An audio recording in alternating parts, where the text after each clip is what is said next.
roughly an hour talking about guns. And in our discussion about how things could be better and what the problem is, we haven't talked about registration or stuff like that at all. We really haven't. We've talked very minimally about legal stuff. We've talked about education, mental health, our emotional state, poverty, drugs, all these other underlying things. Do you know what a throwaway is?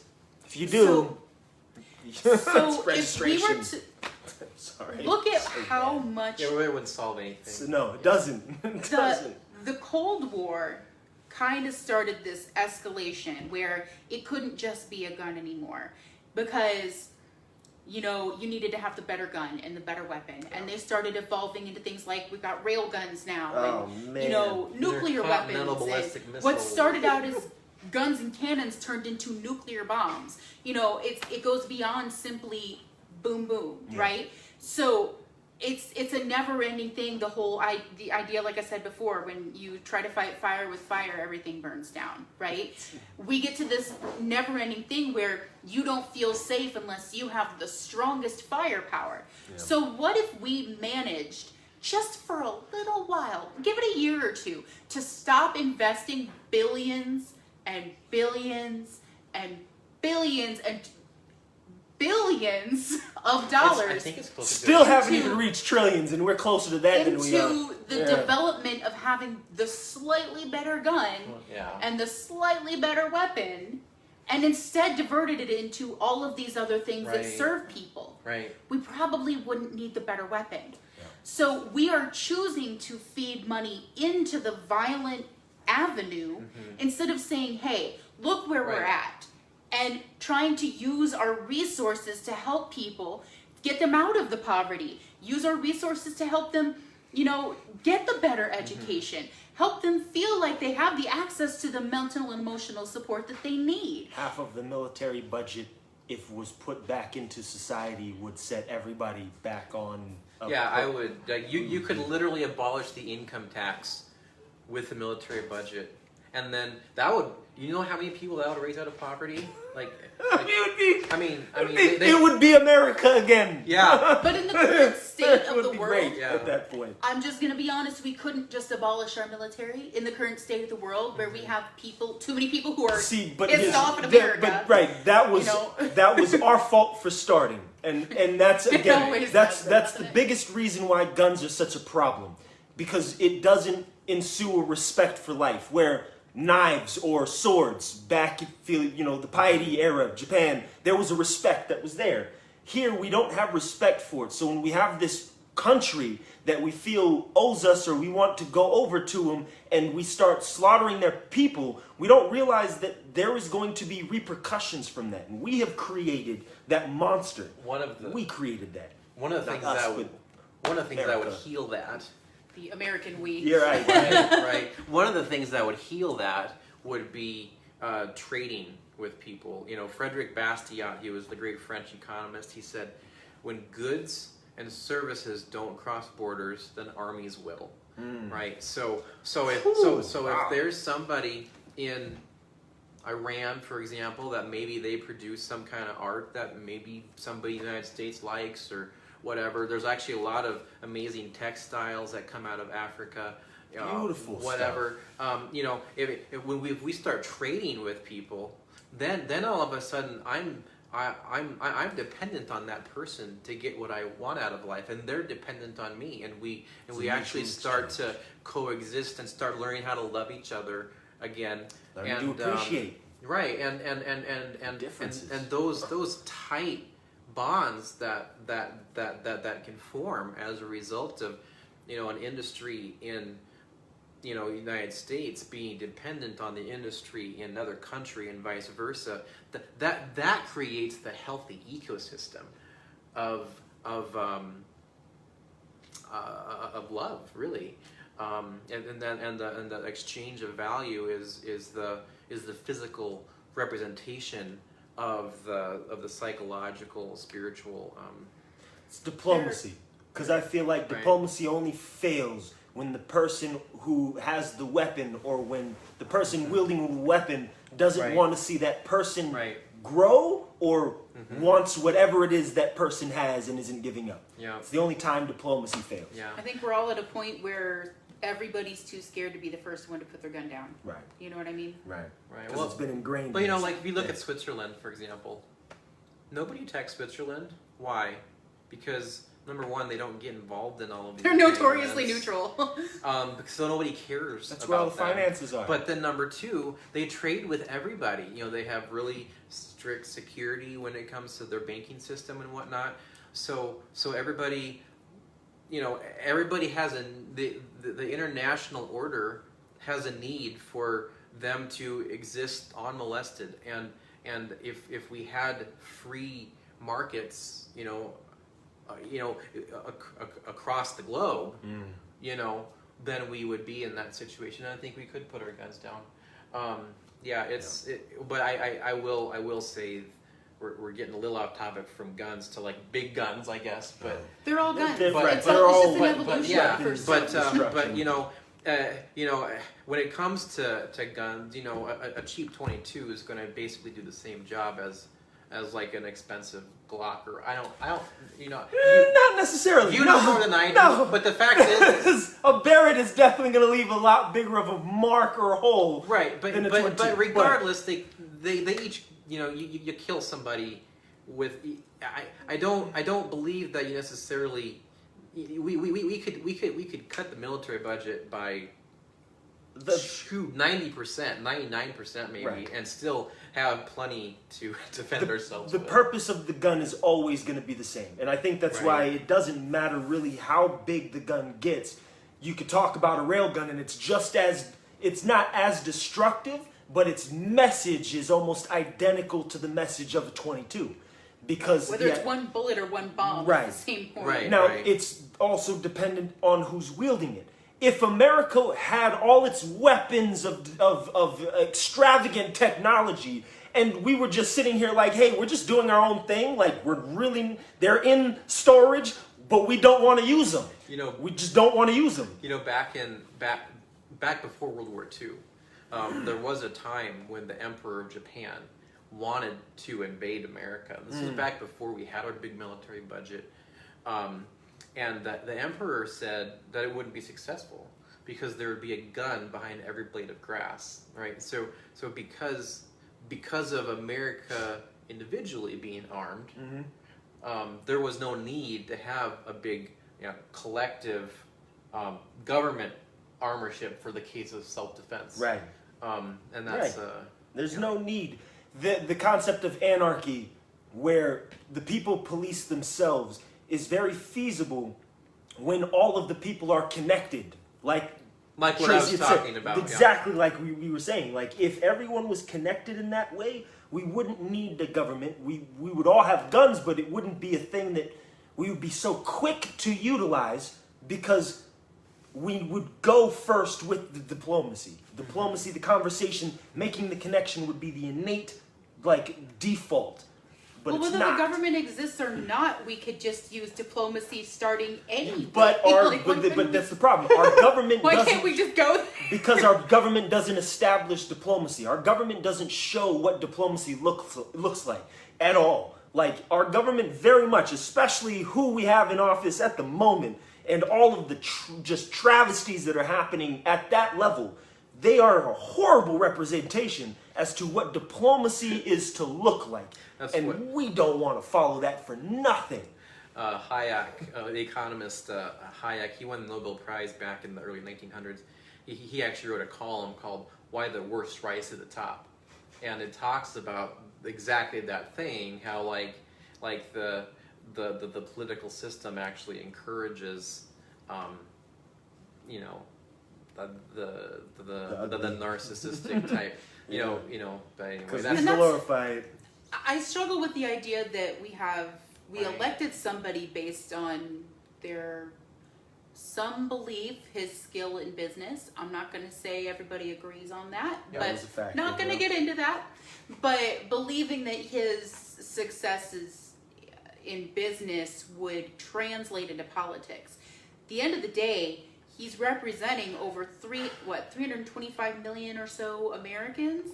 He represents And all of us when we're he not talks to other just people. hireable and fireable employees. He has to represent all of us. Right. So when you're playing hardball like that, you're playing hardball with a country that could, bomb us. You know what I mean? Like you can't treat on this scale. It can't be such cold business. So And there's a lot of people that don't like us right now. This shirt I made in representation of the Joker, because I feel like, and mind you, I'm using his likeness in this. I created this because I was sick and tired of the joke we have placed on the presidency. She just nailed it right there. Why are we putting people in office, especially the presidency, that is such high esteem? Because we didn't want Hillary. Right, and I get it, but I get it. We literally we would have been at war with Russia by now if Hillary was president. Sure, and that's fair. Why are we even letting these types of people achieve this high of level of office when none of them take their job seriously? Or maybe they do take it seriously, but they take it as like they think their job is to control us as opposed to help us. I think at a certain point, the higher you get in the political chain, it has to inevitably start to feel that way. I have so much power under my hands. I just have to do what's best for people, even if they don't understand me. But you know what I mean? That's the lack of connection, though, because they're still not connected to the people to whom they feel they have the right to impose their power on. That's what C.S. Lewis once said. C.S. Lewis said that the worst tyranny is he who tyrannizes for the good of his subjects. Right? So a robber or somebody that knows he's evil, actually is going to, he's not going to expect you to thank him, but if somebody that terrorizes you for your own good, he's not going to satiate that because he does it with the approval of his own conscience. Yeah. It's like you don't even know how much I saved you right now. You don't even know. Yeah, it's the whole. What's the difference between a highwayman and a congressman? The congressman doesn't ask you to thank him after he robs you blind. That's a little joke. So I have one more thing I think we should talk about before we get into wrapping up on our what do we do going forward stuff. So the thing we haven't really talked about that I feel probably should come up is the NRA and the laws around how we access and the laws around how we access guns and what's the word? Gun shows. Yeah. They're very open-ended. I used to work at gun shows. Yeah. So I know that's a really hot button issue for a lot of people who start talking about improving gun violence. They get very agitated about what laws are on the books and not on the books, and the ones on the books not being enforced. And then how the NRA has excessive lobbyists that tend to push for things in their favor. So it's kind of a messy... In the inner cities, guns acquisition has been an issue since day one. The word throwaway is the term used by people who end up getting a gun that has a serial number scratched off and there's been so many fingerprints on it and its connection to other murders that by the time you use it and throw it away and they find it, it's attached to another murder probably a year ago, 2 years ago, whatever. These things are issues that have been such fundamental struggles for not just the inner city, but you have you have the suburbs where now it's like anybody can go on Craigslist and say, hey, I want a gun. And they can go and trade guns with somebody on the street in a parking lot in front of Walmart. You say it's a bad thing. I don't think it's a bad thing, but it's the lack of the respect that we have. So, for example, we go back, Japan, a sword was made and crafted. It was craftsmanship. Right. So, you saw a sword and you were very aware of who made it and possibly even who wielded that sword. Guns nowadays are so mass produced.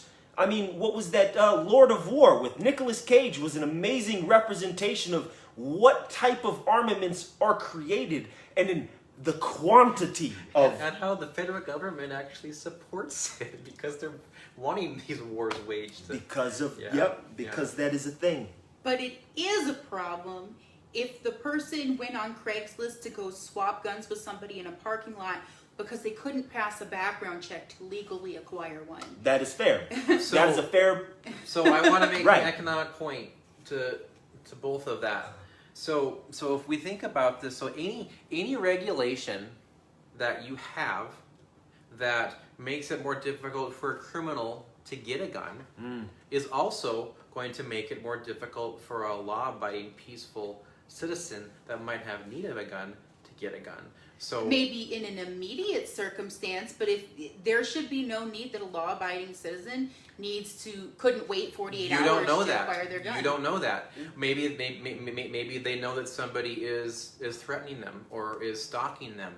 You know. See, okay, right, but here's the thing then, why isn't there systems the place where that person can then reach out to their law enforcement or to their neighbors or to somebody, a group, and say, hey, this is what's happening to me, I need help. Right. And find that that could yield just as much results as a person acquiring a gun. Right, knowing that an entire neighborhood of people around you is looking out for you. Why you should know your neighbor. Right. Which is good.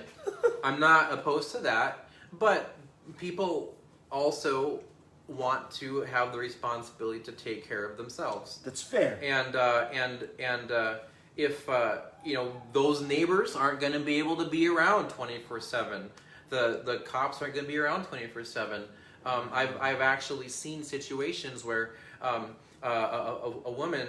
This actually, John Lott talks about this in his book, More Guns, Less Crime. You really need to read it. It's just, he goes through step by step and documents a lot of this stuff. But what happens is, there was actually a story of a woman who was fleeing somebody who was stalking her. She went to the police didn't do anything, wouldn't listen to him, which that's another issue, obviously. And so she went to go buy a gun. And there was a waiting period before she was allowed to actually get it. Yeah. Well, she turned up dead before the waiting period time was over. Damn. So so we have to realize that any law, I don't care what it is, any law that's passed regarding a gun is going to have just as much restriction on a healthy, law-abiding, peaceful citizen that maybe has need to defend themselves. But you do not allow the exception to set the rule. You set a rule with exceptions. Government bureaucracies really aren't able to create exceptions, though. They do it all the time. When? How? All the time. Yeah, and I think she's what do you think the exceptions. amendments to the Constitution were? Well, but those exceptions took time and introspection and lots of votes. A lot of those amendments took years to put through. That's fine. Take the time to do it right. Right. But a person that has their life threatened doesn't have time for that bureaucracy. I'm talking about the government as a whole, how they can handle this right now. I'm not talking about the individual. If we're not doing and taking the steps to make it right now, it's not going to get right at any point in time in the future. So what steps are you talking about as far as systemic? Personally, my belief is to just repeal all the gun laws. To me, that would allow law-abiding, healthy, peaceful citizens to have access to guns when they need to, as they need it. I think that it would start with first. We need to stop this war machine that America has created, because a lot of that is what other countries see us as representation, or at least representatives. They look at America as a bunch of warmongers. So I get that. So because our military, the United States and government as a whole. I mean, we are kind of not we. Our government is a warmonger, and so because of that example that the government sets for you and I, do you think that has something to do with the sort of so the government gets paid to and to do all of this evil stuff under the guise of it being legal, right? Do you think that has something to do with the sort of freelance crime that goes on as opposed to the legalized version the government does? Well, whatever it is that the government themselves are looking at gaining for their own reasons, their own ends, I feel is connected a little bit more to corporate America than we want to believe.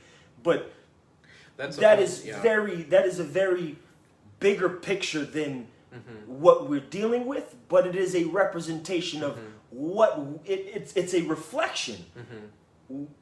If we're not dealing with us in America with the basic just why we are at each other's throats and why we have this mindset of self-destruction and trying to tear ourselves apart, then we're only going to find that being how we deal with other countries when there's a perceived threat, an imminent threat. If it's imminent, it's right. Yeah, Bush completely destroyed the entire just war theory by now it's okay to preemptively go and bomb our countries, our neighbors, because they might shoot us or whatever, and that's completely. And I don't know if it was us that came up with it, but we were the same country that supported the Star Wars, the first strike, the initiative, where if we're gonna do it, we need to have a first strike and a defense against it. Like that mindset alone is exactly what we're seeing, is what we're dealing with. Right. Shoot first, ask questions later. There's music, again, that talks about, I pulled mine first, he didn't pull his, he's dead. Like, what I mean? Like, it's not healthy. It's not. Right. And that's the narrative that we're listening to. So we're talking about healing the human psyche at this point. In its entirety. It always comes back to that. Right. I don't listen to music. I don't listen to rap anymore. I don't listen to the radio very much. I listen to instrumental music. Chill Hop, if you don't go out and listen to it, Chill Hop got a bunch of great songs, bunch of great instrumental music. But I am no longer influenced by the words somebody else is trying to impose on me. I am now influenced by the sounds that I feel are empowering, that allow me to create a narrative that is healing, that is healthy, that is empowering, that just these things that help me strengthen me and help me better find myself. Yeah, I want to actually touch on it. You mentioned something about the kind of the corporatocracy. Yeah. Thomas Woods, I follow a lot of economists, and he's actually a very liberal economist. He's one of the few that actually supports a lot of government intervention, a lot of minimum wage laws, things like that. But he talks specifically about how the war machine itself, like we spend almost $1 trillion a year on military budget. It might not be quite that much. That's a lot of money. But it's a lot. It's a ridiculous amount on the military budget. You can't spend that much money without distorting the economy. Yeah. And so what happens is he talks about how there's all of these industries and businesses that if the government wasn't bidding for their services, they would be actually producing goods that people want. We talk about the GDP, the gross national product, and when we talk about the gross national product, we talk about the total amount of expenditures. And what they do is they typically add the government expenditures on top of the private expenditures, and then they talk about that's the total amount of goods that are produced. Right? We're talking like businesses like DARPA, where they're creating these things, but if we weren't bidding on them, they wouldn't be producing. Right, they would be producing things that actually benefit. So that's the question that the economist will ask is, what if what the things that government is producing are actually bad? like what if they're actually things that deteriorate and actually undermine the economy? Right. So not only are these manufacturers and these producers having their resources turned away from the productive sector into the military sector, right? Not only is that happening, but then the stuff that's being produced is actually a detriment to society, not a benefit. Yeah. So Like so those robots. it's like we're losing twice, right? Yeah. We're getting it stolen from our tax money, Yeah. and then we can't actually produce what would be produced because it's being bid on by the government with our tax money, Yeah. and then the stuff that's being made Not is good bad for for us. us. So it's like we lose 3 times. That's It's. I want to be clear when you talk about things like taking money away from the military. I come from a very largely military family. I love them dearly. I appreciate our veterans who have fought for my freedom. yes. More money needs to go to the vets than it does need to the war. I absolutely appreciate my veterans, but at the end of the day, because I love you, I don't want you to have to go to war. I don't want you to have to go fire a gun to defend my Right. freedom, and that's why this is a conversation. It's not that I want you to be unemployed or hurting. It's not that I don't appreciate my freedoms. It's because I appreciate the freedoms that I have that I'm having this conversation about a world that could possibly be better enough that maybe you could find a profession and something you love to do, like maybe you like cooking, instead of having to go kill other people. Or maybe you To could be a defend me. private security You know what I guard mean? somewhere. Yeah, I mean, You know. I just want to be clear. It's not like a bash against the military. I love you guys. I appreciate everything you do, I because served. whether I agree with what the military, like the government's motives are in using the military, I know that Right. every person who gets into the military, in their heart is a feeling of self-sacrifice, their willingness to defend freedom, and that I respect and appreciate, whether I agree with the government or not. Yeah, So, it's a system that is not serving humanity, not the individuals in the Strange system. question to ask, giving on this. We say that America goes toward a fight for our freedoms. Who is it that's stopping us from being free right now? I don't Something think a to ask. single war that we've been in this country. I would have to go back to the War of 1812, in my opinion, Right. to find the last war this country was involved in that actually defended our freedoms. Right. Now that's pretty radical.